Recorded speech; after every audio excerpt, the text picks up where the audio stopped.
Hello friend, मी ज्योती किचनमध्ये आपणा सर्वांचं खूप खूप मनापासून स्वागत आहे। आज आपण मुगाचा डोसा बनवणार आहे। त्यासाठी मी 1 वाटी मूग हे भिजत घातले होते। हे 1 वाटी ह्या मापाप्रमाणे मी हे 1 वाटी मूग भिजत घातलं होतं। 6 तास झाले ह्याला भिजत घालून। आणि ह्याच वाटीने अर्धी वाटी तांदूळ देखील मी भिजत घातलं होतं। आता हे मूग आणि तांदूळ आपल्याला मिक्स करून घ्यायचं आहे। हे तुम्हाला प्रमाण सांगण्यासाठी मी वेगवेगळं घातलं होतं भिजत। हे परफेक्ट माप आहे ह्यांचं। आता ह्यातलं हे जे मूग आणि तांदूळ आहे हे आपल्याला मिक्सर मधून बारीक करून घ्यायचं आहे। ज्याप्रमाणे आपण पेस्ट करतो ना डोशाचं, त्या प्रकारे ह्याला बनवून घ्यायचं आहे।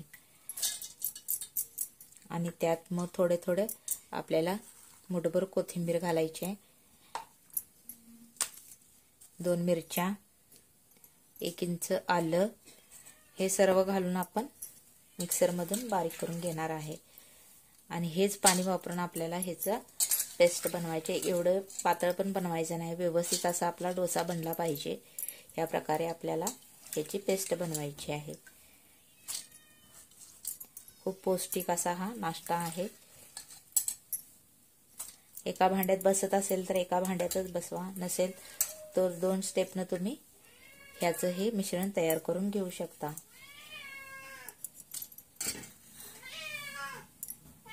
अशा प्रकारे आपलं हे बॅटर मिक्सर मधून फिरवून झाले आहे।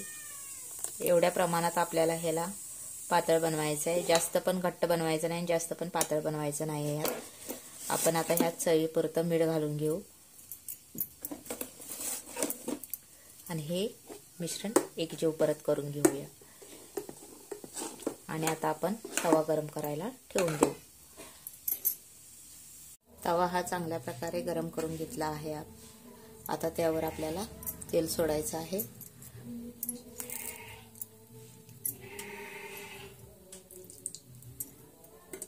आणि हा डोश्याचे जे आपण बॅटर बनवले आहे ते आपल्याला किती प्रमाणात मोठं बारकं करायचं आहे त्या प्रमाणात सोडून पसरून घ्यायचे।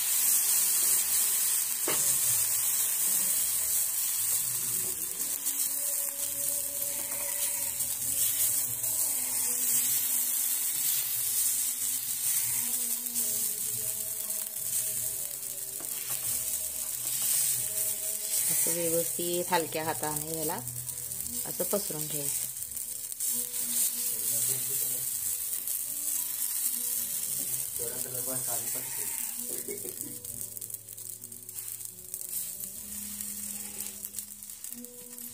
आता ह्याला व्यवस्थित असं शेकून द्यायचं आणि चारी बाजूनी ह्याला असं तेल सोडून घ्यायचं, जेणेकरून त्याचे कड्या व्यवस्थित सुटले जातील आणि आपला डोसा व्यवस्थित असा शेकून मस्त असा बनेल।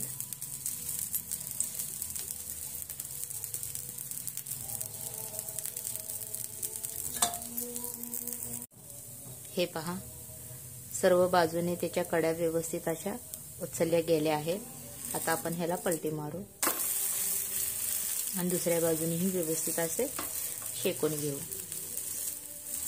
असा हा डोसा एकदम पौष्टिक आणि खायलाही मस्त लागतो। ही रेसिपी जर आवडली असेल तर चॅनलला नक्कीच लाईक, शेअर आणि सबस्क्राईब करायला तर अजिबात विसरू नका। आणि हा पौष्टिक नाश्ता बनवून खाण्याचा प्रयत्न करा। एकदम मस्त असा चटपटीत मुलांसाठी पौष्टिक असा हा नाश्ता बनून तयार होतो।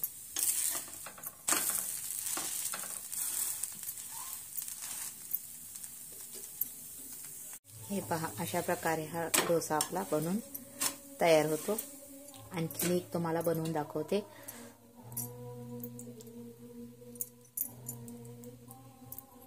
तेल व्यवस्थितच टाकायचं। एक तव्याला तेल जास्त लागतं, एकेकाला कमी लागतं। माझ्या तव्याला थोडं जादा तेल लागतं।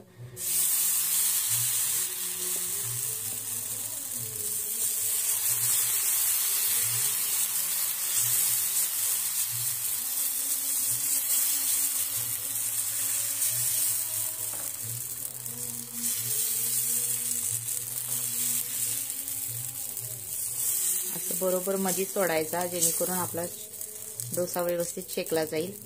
साईडला जर सोडला तर तो व्यवस्थित शेकला जात नाही, त्यामुळे आपल्याला तव्यावर मधोमध हा डोसा सोडून शेकून घ्यायचा आहे.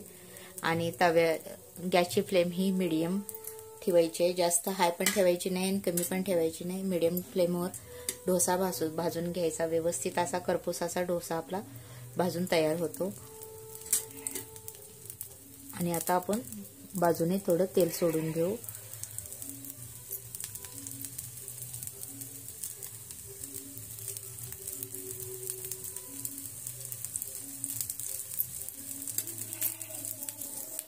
डोसा आता आपण सर्व बाजूने सोडून घेतला आहे. आता हा पलटी मारू. या बाजूने देखील थोडा शेकून घेऊ आपण व्यवस्थित. अशा प्रकारचे डोसे हे तुम्ही शेंगदाण्याची चटणी, खोबऱ्याची चटणी किंवा टोमॅटोची चटणी कोणत्याही चटणी सोबत खाल्ला तरी एकदम भन्नाट असे हा डोसा आपल्याला लागतो. अशा प्रकारे आपल्याला सर्व डोसे बनवून घ्यायचे आहेत. हे पहा, मस्त असे भाजून आपला डोसा तयार झाला आहे.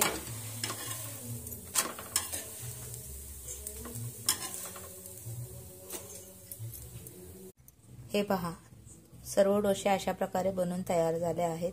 त्यासोबत मी शेंगदाण्याची चटणी बनवली आहे आणि तुम्ही टोमॅटोची चटणी किंवा कशाच्याही चटणी सोबत खाऊ शकता. आणि ही रेसिपी जर आवडली असेल तर चॅनलला नक्कीच लाईक, शेअर आणि सबस्क्राईब करायला विसरू नका.